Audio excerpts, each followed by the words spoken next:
کل کے عدلیہ کے سب سے بڑے حامی نواز شریف بن گئے سب سے بڑے مخالف 2012 میں نواز شریف کے کہے الفاظ آج خود ان کے سامنے آ گئے۔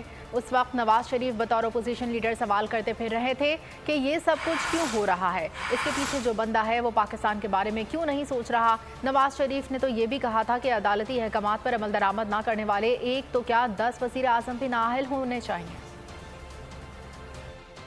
کیوں ہو رہا ہے؟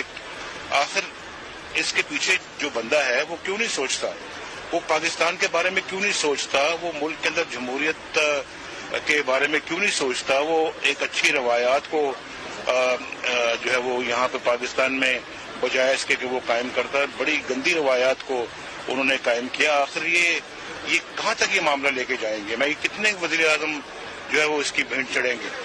اور اس شخص کو بالکل یہ خیال نہیں آتا کہ یہ پاکستان کی امانت ہے، میں پاکستان کو واپس لوٹاؤں اور یہ معاملے کو ختم کروں۔ اس کی وجہ سے اب جو ہے وہ یہ جو پیش کی جا رہی ہے کہ یہ عدلیہ سے اس کے پاور چھینی جائیں، بڑی زیادتی، اور میں سمجھتا ہوں کہ یہ کوئی جواز نہیں ہے، بلکہ یہ سب چیزیں دیکھ کے بہت تکلیف ہوتی ہے۔ کئی لوگ یہ آرگومنٹ دیتے ہیں جی کہ یہ سپریم کورٹ کیوں ایسا بار بار کہہ رہی ہے، اور اس کے بارے میں وہ سپریم کورٹ کو غالباً وہ ذمہ دار ٹھہراتے ہیں۔ وہ ایسی حکومت کو ذمہ دار کیوں نہیں ٹھہراتے جو سپریم کورٹ کا حکم نہیں مانتی؟ جب تک کہ حکومت جو ہے وہ آرڈرز کو کمپلائی نہیں کرتی، ان حکم کو نہیں تسلیم کرتی، مانتی نہیں، ان کو امپلیمنٹ نہیں کرتی، چاہے 10 وزیر اعظم یا 10 لوگ جانے چاہیں۔ تو نظر آ رہا ہے سامنے لکھا ہوا ہے ظلم مٹنے کے لیے 2 چیزوں سے مٹے گا بھائی۔ ایک عدل کی کرسی پہ جو لوگ بیٹھتے ہیں نا، وہ عدل کے حساب سے فیصلے کرنے لگے، دوسرا قوم نکل کھڑی ہو ظلم کے خلاف، تو ظلم ختم ہو جائے گا، یا ان دونوں میں سے کوئی ایک چیز ہو جائے یا دونوں ہو جائے۔ اگر 420 کا مقدمہ تھا، اس وقت عدلیہ میں جو لوگ بیٹھے ہوئے کیس دیکھ رہے تھے وہ پوچھتے نا یار چیٹ ہوا کون ہے؟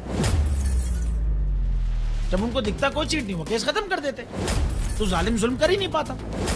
9 ججز نے نوٹ بیفور کیا میرے کیس کو، یار 1.5 سال چلا، شخصی ضمانت کا کیس، سیم کیس اسلام آباد میں کر دیا۔ ایک ہی الزام پہ 2 کیس ہو نہیں سکتے بھائی، مطلب 60 دن کا وقت ہوتا ہے، 102 دن کے بعد میں جیت گیا، کیس بری ہو گیا، 102 دن کے بعد اپیل فائل کی، ایکسپٹ کر لی، نہیں کرتے نا ایکسپٹ، ختم ہو جاتا نا ظلم یار۔ بھری عدالت میں مجھے بری کر دیا، پھر پتہ نہیں کیا ہوا، 2.5 گھنٹے بعد کا نوٹ بیفور، میں نہیں سنتا یہ کیس، کھڑے رہتے اپنے فیصلے پہ، مٹ جاتا ظلم۔ اللہ تعالیٰ نے بٹھایا ان کرسیوں پہ ان کو یار، یہ اللہ تعالیٰ کی طرف سے فیصلے کرنے ہیں، تو یا تو یہ فیصلے آئیں گے ظلم مٹ جائے گا، یا قوم کھڑی ہو جائے گی ظلم کے خلاف۔